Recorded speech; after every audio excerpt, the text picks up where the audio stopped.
मंगल भवन मंगल हारी।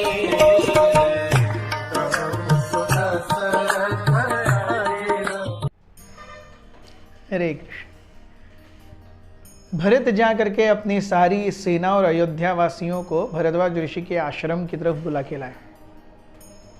सारी सेना और अयोध्या वासी जब आ रहे थे, as soon as they entered the precincts of Bharadwaj ऋषि's आश्रम, उन्होंने देखा हर जगह पे कदम्ब के बड़े बड़े पेड़ खड़े हैं, उसमें से कदम्ब के फूलों की खुशबू आ रही है, अच्छी मंद मंद ठंडी हवा बह रही है, कोयल कू कू करके गा रही है, हर जगह पर मृदंग वाद्य बज रहे हैं, and there is like a welcome performance going on everywhere.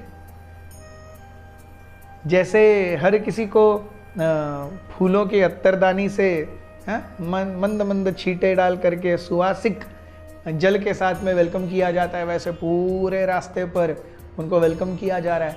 एक मंद मादक सुगंध हर जगह पर फैली हुई है। जाते समय जो पेड़ हैं, एक सामने सुंदर हस्ती दंत का महल बना हुआ है, और उस महल तक जाने के लिए जो पेड़ हैं उनके ऊपर फूल और पत्तियों की जगह पे शुद्ध सिल्क के कपड़े और अच्छे सुंदर हीरे से जड़े हुए, मोतियों से जड़े हुए जवाहरात लटके हुए हैं। और ये जब डांसर्स और सिंगर्स ये वाद्य बजा रहे हैं, उससे वो पेड़ झूल झूल के पत्ते और फूलों की जगह पे सिल्कन क्लोथ्स और वो नेकलेसेस गिरा रहे हैं। एंड एवरीबडी इज लाइक, ये क्या हो रहा है? एंड एवरीबडी इज एक्सपेक्टिंग कि केवल बाहर ऐसा हो रहा है तो अंदर क्या हो रहा है महल के। सो जब भरत आए वापस, तो वहां पर एकदम रस्टेड कुटिया और एक टूटा फूटा आश्रम, हर जगह पे ऐसा सब बिखरा हुआ, ऐसा कुछ नहीं था। वहां पे एक्सक्विजिट डेलिकेसीज के साथ में, एक्सक्विजिट उपभोगों के साथ में एक पूरा महल खड़ा हुआ था, which could accommodate n number of people, you no matter what, how many ever you are।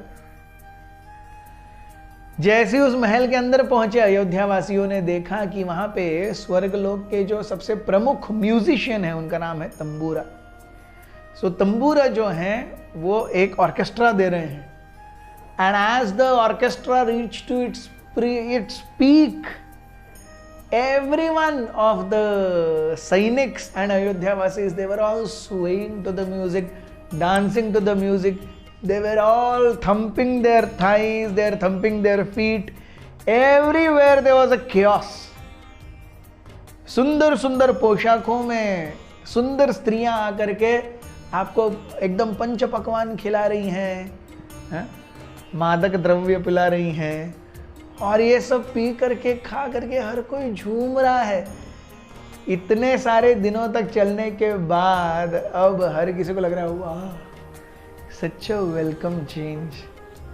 कुछ लोग तो यहाँ तक आ गए, बोलने लगे, अरे हमें जंगल नहीं चाहिए, हमें राम नहीं चाहिए, अयोध्या नहीं चाहिए, हम इधर ही अच्छे।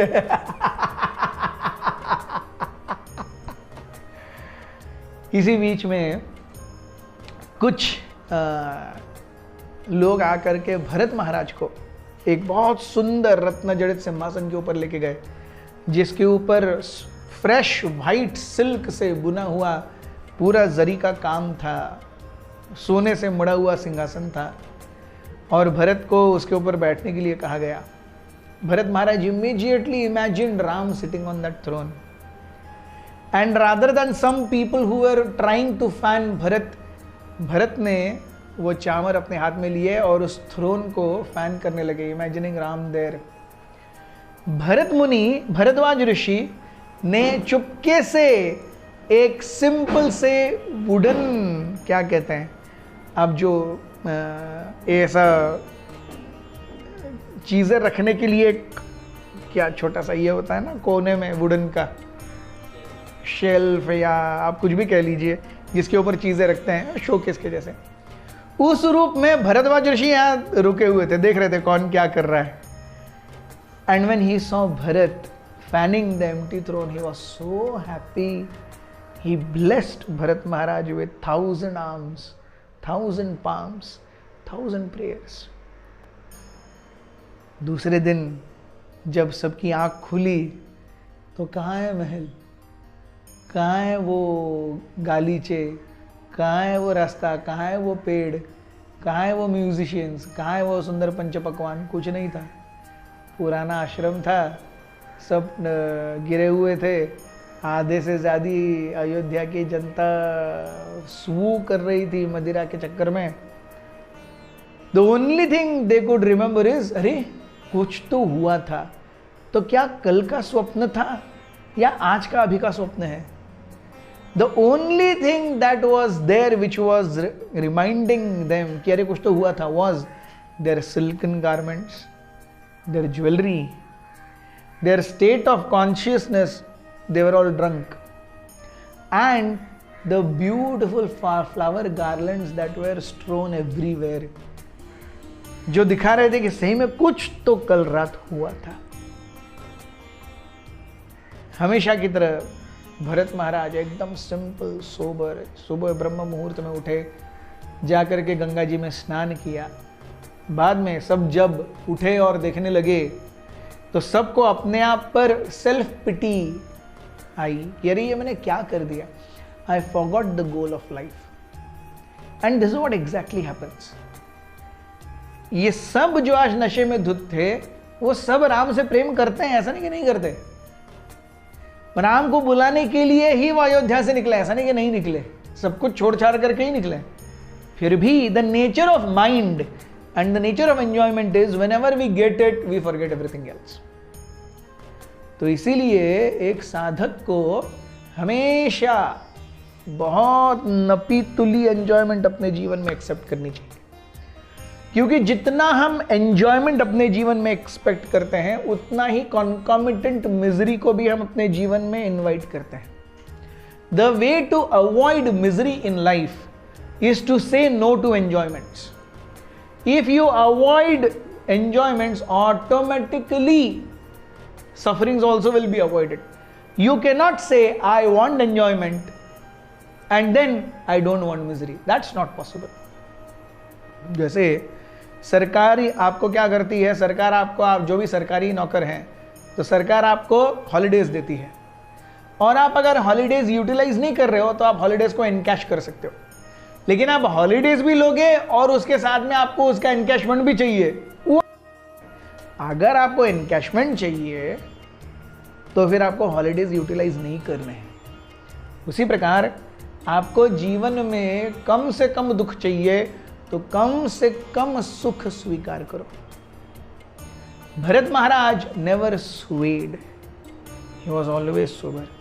ही had the intentions perfectly etched in his heart.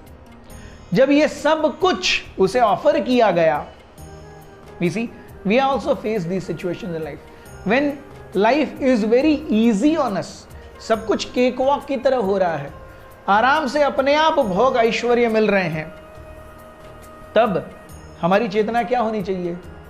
It is shown in the 6 questions that Bharat Maharaj asked to himself when he entered Bharadwaj Rishi's ashram the second time with all the paraphernalia and all the Sena and Ayodhya Vasis. The ashram was a magnificent enjoyment ground there. लेकिन उस समय भरत महाराज ने अपने आप से क्या पूछा? भरत महाराज पूछते हैं, question number 1, Am I walking too close to the edge, assuming that I won't fall? क्या मैं सही में भोग विलासिता की ओर इतना जा रहा हूं सोचते हुए कि मैं गिरूंगा नहीं? Second, what would Ram think if I succumb to these temptations? Am I not accountable to him? Ram क्या सोचेंगे ये जान करके कि मैंने इस प्रकार से उपभोग किया है? क्या मेरा उनके प्रति कोई उत्तरदायित्व नहीं है? Third, what image do I want to send to my followers through my actions? कई लोग हैं जो जैसे मैं करूंगा, जैसा मैं चाहूंगा, जैसा मैं बोलूंगा वैसे ही वो अपने जीवन में अपनाएंगे। उनके लिए मैं क्या संदेश देना चाहता हूं? Fourth, am I fascinated by wonders of God और गॉड हिमसेल्फ? क्या मैं भगवान से मिलने वाले ऐश्वर्य और उसकी चकाचौंध से प्रभावित हूं, या मैं भगवान से स्वयं प्रभावित हूं? And lastly, am I honest about my weakness और do I allow my ego gratifying things to sway me? क्या मैं सही में अपने नेगेटिविटीज को, जहां पे मैं स्लिप हो सकता हूं, मैं जानता हूं, या केवल कोई तो कह रहा है इसलिए मैं कुछ आगे कर रहा हूं? And then finally sixth, am I evaluating my commitment to my mission? क्या मेरे जीवन में जो उद्देश्य से इस समय में बाहर निकला हूं, उस उद्देश्य को पूरा करने के लिए मेरा कमिटमेंट है?